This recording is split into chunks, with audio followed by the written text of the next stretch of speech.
La société Hongxing SARL, située au numéro 11/B, première rue Limété, opère dans la clandestinité et l'illégalité la plus totale, ce, depuis sa création en 2012. Aucun service de l'État, à l'occurrence la DGI, l'OCC, les ministères de la Santé et la DGDA, n'est présent ici. Et pourtant, la société génère des recettes considérables. Les douaniers de la direction provinciale Kiniville, dans le cadre des enquêtes de routine à la recherche des produits d'accise, ont découvert ici une usine moderne de fabrication de l'eau minérale et le jus. La direction provinciale Kinshasa-Ville a proposé à l'entreprise des pistes et solutions pour se conformer à la loi et payer les droits de l'État. Après maintes tergiversations, l'avocat de l'entreprise écrit au DG des douanes pour l'informer de leur disponibilité pour se conformer à la loi.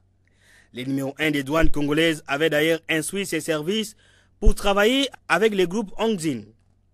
C'est ainsi que le directeur provincial Kiniville avait résolu de déployer les douaniers pour surveiller la production de la société. Les permanents de la DGDA ont été chassés quelques heures seulement, comme des malfrats par des Chinois qui sont gardés 24 heures sur 24 par des unités combattantes prêtes à tirer. Chaque fois que les douaniers descendaient sur place, c'est la bagarre qui éclatait avec les Chinois. Après une année de rappel à l'ordre, ces Chinois n'ont pas voulu obtempérer aux recommandations de la douane. Non, il n'y a pas question de causer avec patron. Ici, Congo, pas Chine. Oui, attention, Congolais, là en Chine, pas faire ça. Respectez l'État chinois. Ici, Congo, pas Chine, attention. Pas qu'elle soit appelée patron. Patron, ici, c'est l'État congolais. C'est pas chinois.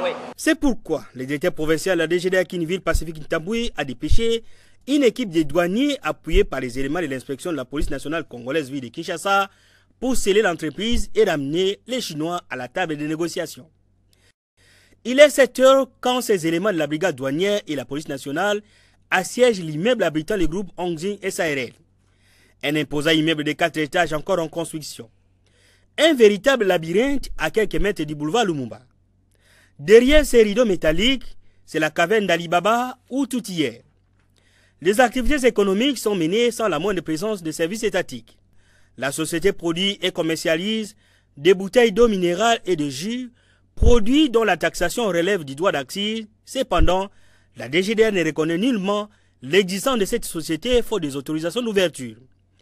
Des machines géantes de la dernière technologie produisent 24 heures sur 24 des bouteilles d'eau marque Beni et ses jus très sollicités et prisés par les enfants.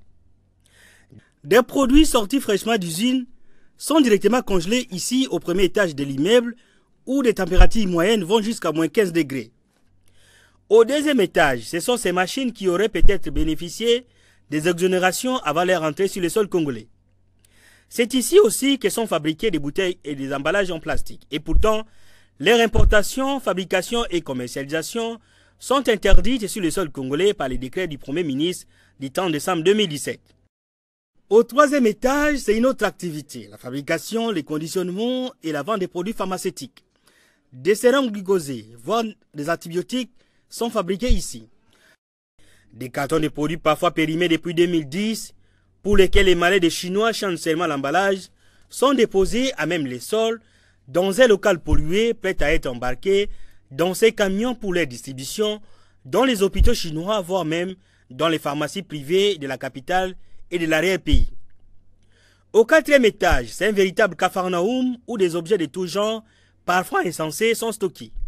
Des produits qui portent des étiquettes de diversion. Dans les bâtiments de derrière, réservés à la résidence des Chinois, c'est les dépôts de matières premières pour le mélange de jus, de l'eau minérale et pour la fabrication de produits pharmaceutiques. Des matières premières périmées non conformes et non contrôlées par l'OCC ou par les services du ministère de la Santé. Un endroit insalubre produisant une odeur nauséabonde, difficile à respirer même pour quelques secondes seulement. Les maîtres du lieu, ce sont ces Chinois. Ils sortent les uns après les autres. Les plus récalcitrants sont maîtrisés pour des raisons d'enquête. Des douaniers de la direction provinciale Kinshasa-Ville passent au peigne fin, étage après étage, local après local, à la recherche des indices probants